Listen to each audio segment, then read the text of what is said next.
ഒരു നാഗരികതയുടെ പുരോഗമനത്തിന്റെ ഏറ്റവും വലിയ സൂചനകളിലൊന്ന് അവർ നിർമ്മിക്കുന്ന ഘടനകളാണ്. ഭീമാകാരമായ കെട്ടിടങ്ങൾ, വമ്പൻ നഗരങ്ങൾ, പടുകൂറ്റൻ കോട്ടകൾ, ബൃഹത്തായ പാലങ്ങൾ, അങ്ങനെ മനുഷ്യ നാഗരികത ഇന്ന് പല തരത്തിലുമുള്ള മെഗാ സ്ട്രക്ചേഴ്സും നിർമ്മിച്ചിട്ടുണ്ട്. എന്നാൽ ഭാവിയിൽ നമ്മൾ ബഹിരാകാശത്തിൽ നിർമ്മിക്കാൻ പോകുന്ന അതിഗംഭീരമായ ഘടനകളെക്കുറിച്ച് ചിന്തിക്കുമ്പോൾ ഇന്നത്തെ നമ്മുടെ മെഗാ സ്ട്രക്ചേഴ്സ് ഒക്കെ ഒന്നുമല്ല. ഏതൊരു സിവിലൈസേഷനും കൂടുതൽ അഡ്വാൻസ്ഡ് ആകുന്നതിനനുസരിച്ച് അവരുടെ ഊർജത്തിന്റെയും ടെക്നോളജികളുടെയും സ്രോതസ്സുകളുടെയും എല്ലാം ആവശ്യകതകൾ വലിയ രീതിയിൽ വർദ്ധിച്ചുകൊണ്ടിരിക്കും. അതിനുവേണ്ടി പുരോഗമനത്തിന്റെ ഓരോ പടി ചവിട്ടുമ്പോഴും അവർ വീണ്ടും വീണ്ടും കൂടുതൽ ഭീമാകാരമായ ഘടനകൾ നിർമ്മിക്കും. മനുഷ്യരിപ്പോൾ പുരോഗതിയുടെ ആദ്യ പടി ചവിട്ടി തുടങ്ങിയതേയുള്ളൂ. അതുകൊണ്ട് തന്നെ ഭാവിയിൽ നമ്മൾ നിർമ്മിക്കാൻ സാധ്യതയുള്ള സൈദ്ധാന്തികമായ ചില മഹാബഹിരാകാശ ഘടനകളുണ്ട്.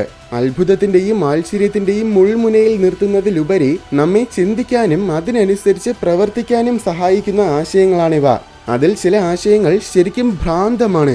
അത്തരം അത്ഭുതാവഹമായ ചില സൈദ്ധാന്തിക ബഹിരാകാശ ഘടനകളെക്കുറിച്ച് നമുക്ക് നോക്കാം.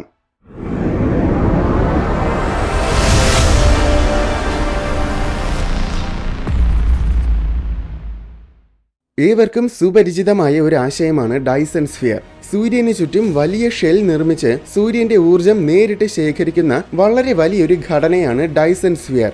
പക്ഷേ അതിനേക്കാൾ സങ്കീർണമായ മറ്റൊരു ഘടനയാണ് മെട്രിയോഷ്ക ബ്രെയിൻ. ഈ ഘടനയിൽ നക്ഷത്രത്തിന് ചുറ്റും ഒന്നിന് പകരം ലെയറുകളായിട്ട് ഒരുപാട് ഷെൽസ് നിർമ്മിച്ചിട്ടുണ്ടായിരിക്കും.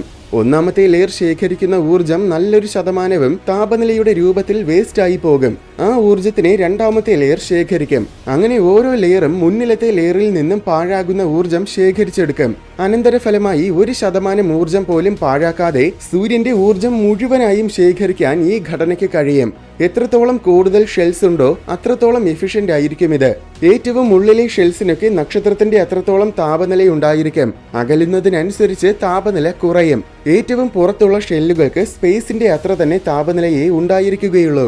എന്നാൽ ഇതിന്റെ ഏറ്റവും വലിയ പ്രത്യേകത എന്നത് ഈ മുഴുവൻ ഊർജവും സൂപ്പർ കമ്പ്യൂട്ടർ പ്രവർത്തിപ്പിക്കാൻ വേണ്ടിയിട്ടാണ് ഉപയോഗിക്കുന്നത്. യഥാർത്ഥത്തിൽ ഈ സൂപ്പർ കമ്പ്യൂട്ടറിനെയാണ് മെട്രിയോഷ്ക ബ്രെയിൻ എന്ന് പറയുന്നത്. ഇത്രയും ശക്തമായ ഒരു സൂപ്പർ കമ്പ്യൂട്ടറിന്റെ ഉള്ളിൽ ഒരു പ്രപഞ്ചത്തിനെ തന്നെ മുഴുവനായിട്ട് സിമുലേറ്റ് ചെയ്യാൻ കഴിയും.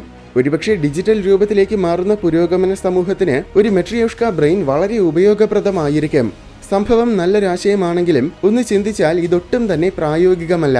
കാരണം നമ്മുടെ സൗരയൂഥത്തിനെ ഉദാഹരണമായിട്ട് എടുത്താൽ തന്നെ സൗരയൂഥത്തിന്റെ 99% കൂടുതൽ മാസം സൂര്യനിലാണ്. ബാക്കി 1% പോലും ഇല്ലാത്ത മെറ്റീരിയൽസ് കൊണ്ട് സൂര്യന് ചുറ്റും ഒരുപാട് ഷെൽസ് ഉണ്ടാക്കുക എന്നത് പ്രാവർത്തികമല്ല എന്നതിലുപരി വെറും മണ്ടത്തരം കൂടെയാണ്.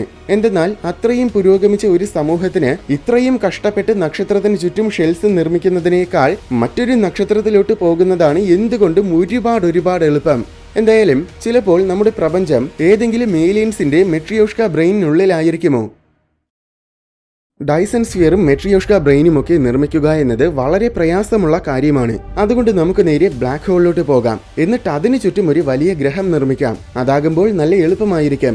അങ്ങനെ ബ്ലാക്ക് ഹോളിന് ചുറ്റും നിർമ്മിക്കുന്ന ലോകമാണ് ബെർച്ച് വേൾഡ്. ഇത് ചിന്തിക്കാൻ തന്നെ ശരിക്കും അത്ഭുതാവഹമാണ്. ഏതൊരു പുരോഗമന സമൂഹത്തിനും നിർമ്മിക്കാൻ കഴിയുന്ന ഏറ്റവും വലിയ കൃത്രിമ ലോകം ഒരുപക്ഷെ ഇതായിരിക്കും.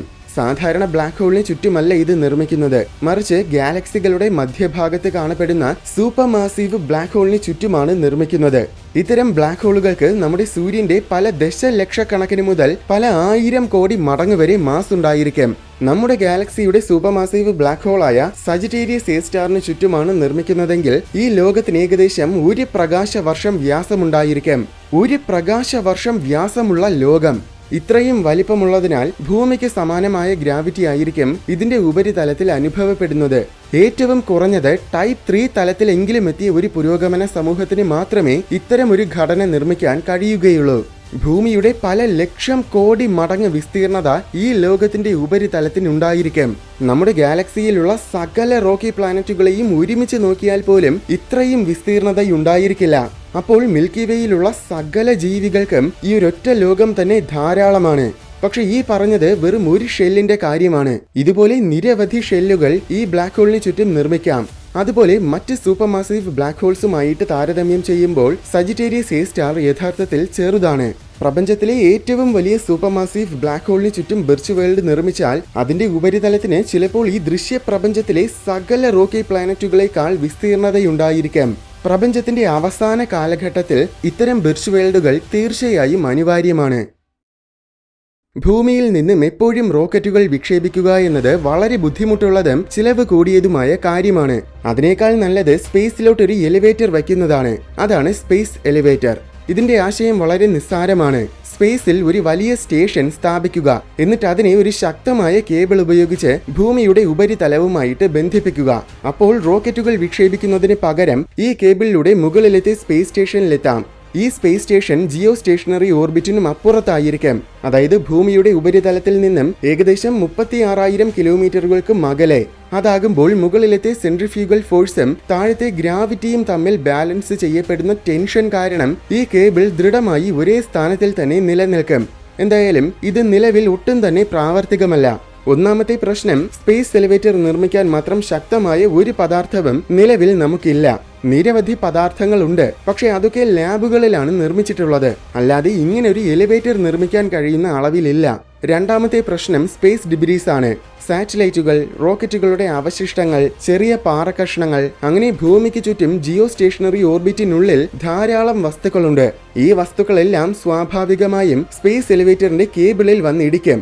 തീരെ ചെറിയ വസ്തുക്കൾ വന്നിടിച്ചാലും അത് വളരെ വേഗത്തിൽ വന്നിടിക്കുന്നതിനാൽ അത് കാരണം കേബിൾ തകർന്നു പോകും. ഈ പ്രശ്നങ്ങളെല്ലാം പരിഹരിച്ച് സ്പേസ് എലിവേറ്റർ നിർമ്മിക്കാൻ കഴിയുന്ന തരത്തിൽ നമ്മൾ പുരോഗമിച്ചാൽ അപ്പോഴും അത് പ്രാക്ടിക്കൽ അല്ല. കാരണം നമ്മൾ അത്രയ്ക്കും പുരോഗമിക്കുമ്പോൾ തീർച്ചയായും വളരെ എഫിഷ്യൻ്റായ രീതിയിൽ റോക്കറ്റുകൾ വിക്ഷേപിക്കാനും അന്ന് നമുക്ക് സാധിക്കും. അപ്പോൾ പിന്നെ സ്പേസ് എലിവേറ്ററിന്റെ ആവശ്യമുണ്ടായിരിക്കില്ല. ഇന്ന് മനുഷ്യ പുരോഗതിയുടെ ഏറ്റവും പ്രധാന ലക്ഷണങ്ങളിൽ ഒന്നാണ് വമ്പൻ സിറ്റികൾ.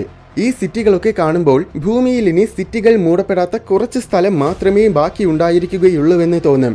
എന്നാൽ യഥാർത്ഥത്തിൽ ലോകത്തിന്റെ സകല സിറ്റികളെയും ഒരുമിച്ച് ചേർത്താലും അത് ഭൂമിയുടെ ഉപരിതലത്തിന്റെ 1% പോലും മൂടുന്നില്ല.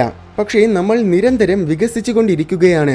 കാടുകൾ ഗ്രാമങ്ങളാകുന്നു, ഗ്രാമങ്ങൾ പട്ടണങ്ങളാകുന്നു, പട്ടണങ്ങൾ നഗരങ്ങളാകുന്നു. അങ്ങനെ വികസനങ്ങൾ എപ്പോഴും സംഭവിച്ചുകൊണ്ടേയിരിക്കും. ഇതേ രീതിയിൽ തുടർന്നാൽ ഒരിക്കൽ ലോകം മുഴുവൻ പൂർണ്ണമായും സിറ്റികൾ കൊണ്ട് മൂടപ്പെടും. അതായത് ലോകം മുഴുവൻ ഒരൊറ്റ സിറ്റി. അത്തരമൊരു യമണ്ടൻ സിറ്റിയാണ് എക്യുമെനോപോളിസ്. ഈ സിറ്റിയിൽ ഗ്രഹത്തിന്റെ ഉപരിതലം ഒട്ടും തന്നെ പുറത്തു കാണാൻ കഴിയില്ല. സിറ്റികൾ നിർമ്മിക്കാൻ വേണ്ടി സമുദ്രങ്ങളെ പോലും പൂർണ്ണമായും വറ്റിച്ചു കളയും. അതിനുശേഷം പിന്നെ ആഹാര സാധനങ്ങൾ മുഴുവൻ ഒന്നുകിൽ വളരെ വലിയ ഫാക്ടറികൾക്കുള്ളിൽ നിർമ്മിക്കണം, അല്ലെങ്കിൽ മറ്റ് ഗ്രഹങ്ങളിലോ കൃത്രിമ ലോകങ്ങളിലോ വെച്ച് നിർമ്മിക്കണം. കാലാവസ്ഥകളും പ്രകൃതിക്ഷോഭങ്ങളും ഉൾപ്പെടെ ഈ ഗ്രഹത്തിന്റെ മുഴുവൻ നിയന്ത്രണവും അതിലെ പുരോഗമന സമൂഹത്തിന്റെ കയ്യിലായിരിക്കും. ഇങ്ങനൊരു സിറ്റിക്ക് പല പല ലെയേഴ്സ് ഉണ്ടായിരിക്കും. ഏറ്റവും അടിയിലത്തെ ലെയറിലുള്ളവരായിരിക്കും ഏറ്റവും പാവപ്പെട്ടവർ. മുകളിലത്തെ ലെയേഴ്സ് കാരണം അവർക്ക് ആകാശം പോലും കാണാൻ കഴിയില്ല. അവിടെ എപ്പോഴും നിരന്തരമായ രാത്രിയായിരിക്കും. ഏറ്റവും മുകളിലത്തെ ലെയറിൽ മനോഹരമായ സൗധങ്ങൾ കാണാം. ഇവിടെയായിരിക്കും ഏറ്റവും പണക്കാരായിട്ടുള്ളവർ ജീവിക്കുന്നത്. ഒരുപക്ഷെ ഈ വീഡിയോയിൽ യാഥാർത്ഥ്യമാകാൻ ഏറ്റവും കൂടുതൽ സാധ്യതയുള്ളത് ഇങ്ങനൊരു സിറ്റി ആയിരിക്കും. ബഹിരാകാശത്തിലൂടെയുള്ള യാത്ര എന്നത് ഒരുപാട് സമയം ചിലവാക്കേണ്ട ഒന്നാണ്. അതിന് പ്രകാശവേഗത്തിൽ സഞ്ചരിക്കാൻ പറ്റിയാലും ബഹിരാകാശ പര്യവേഷണം കാലങ്ങൾ എടുക്കുന്ന പ്രക്രിയയാണ്. ഉദാഹരണത്തിന് ഭൂമിയിൽ നിന്നും 1500 പ്രകാശവർഷങ്ങൾക്ക് അകലെ പോയി തിരിച്ചു വരുമ്പോഴേക്കും ഭൂമിയിൽ 3000 വർഷങ്ങൾ കഴിഞ്ഞിട്ടുണ്ടാകും. ഇതിനൊരു പരിഹാരമാണ് ക്രാസ്നിക്കോവ് ട്യൂബ്. ഇത് ശരിക്കും ഒരു ഫിസിക്കലായിട്ടുള്ള ഘടനയല്ല, മറിച്ച് സ്പേസിൽ കൃത്രിമമായിട്ടുണ്ടാക്കുന്ന കോട്ടമാണ്. ബഹിരാകാശത്തിനെ വളച്ചൊടിക്കാൻ കഴിയുന്ന സംവിധാനമുള്ള ഒരു പേടകം ഒരിടത്ത് നിന്നും മറ്റൊരിടത്തേക്ക് പോകുമ്പോൾ അത് പോകുന്ന പാതയിലെ സ്പേസിൽ വിള്ളൽ വീഴും. അങ്ങോട്ട് പോയത് എത്ര സമയം കൊണ്ടാണെങ്കിലും തിരിച്ചെത്തുന്നത് പുറപ്പെട്ടതിന് തൊട്ട് പിന്നാലെയായിരിക്കും. ഉദാഹരണത്തിന് നമുക്ക് പ്രകാശത്തിന്റെ 99.9999% വേഗത്തിൽ സഞ്ചരിക്കാൻ കഴിയുമെന്ന് കരുതുക. ആ പേടകം ഭൂമിയിൽ നിന്നും 1500 പ്രകാശവർഷങ്ങൾക്ക് അകലെയുള്ള ഒരു ഗ്രഹത്തിലേക്കാണ് പോകുന്നതിനോടൊപ്പം ആ പാതയിലെ സ്പേസിൽ വിള്ളൽ വീഴ്ത്തുകയും ചെയ്യുന്നുണ്ട്. അതായത് ഒരു ടണൽ ഉണ്ടാക്കുന്നത് പോലെ. ആപേക്ഷികമായ വേഗത്തിലായിരിക്കും ഈ പേടകം സഞ്ചരിക്കുന്നത്. അതുകൊണ്ട് പേടകത്തിനുള്ളിലുള്ളവരുടെ കാഴ്ചപ്പാടിൽ അവർക്ക് അവിടെ എത്താൻ വെറും 1.5 വർഷങ്ങളെ എടുത്തിട്ടുണ്ടാകൂ. എന്നാൽ അതേസമയം ഭൂമിയിൽ 1500 വർഷങ്ങൾ കഴിഞ്ഞിട്ടുണ്ടാകും. അവർക്ക് വീണ്ടും തിരികെ വരാൻ 1.5 വർഷങ്ങൾ കൂടെ സമയമെടുക്കും. അങ്ങനെ തിരിച്ചു വരുമ്പോഴേക്കും ഭൂമിയിൽ 3000 വർഷങ്ങൾ കഴിഞ്ഞിട്ടുണ്ടാകും. എന്നാൽ അങ്ങോട്ട് പോയപ്പോഴുണ്ടാക്കിയ ടണലിലൂടെ അവർക്ക് തിരികെ വരാൻ കഴിയും.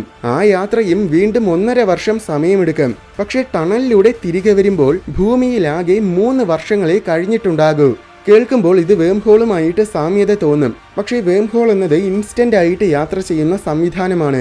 എന്നാൽ ക്രാസ്നിക്കോവ് ട്യൂബിലൂടെയുള്ള യാത്ര ഇൻസ്റ്റന്റ് അല്ല. പകരം ട്യൂബിലൂടെ അല്ലാതെ യാത്ര ചെയ്യുന്നതിന്റെ അത്രത്തോളം സമയം തന്നെ ട്യൂബിലൂടെ യാത്ര ചെയ്യാനും വേണം. മറ്റൊരു പ്രത്യേകത എന്നത് ഒരിക്കൽ ഈ ട്യൂബ് തുറക്കപ്പെട്ടാൽ കൃത്രിമമായ മാർഗങ്ങളിലൂടെ ഇതിനെ എന്നേക്കുമായിട്ട് നിലനിർത്താനാകും. അപ്പോൾ ഈ സംവിധാനത്തിലൂടെ ബഹിരാകാശ പര്യവേഷണം താരതമ്യേന സ്വാഭാവികമായ ഗതിയിൽ നിന്നും വളരെ എളുപ്പമായിരിക്കും.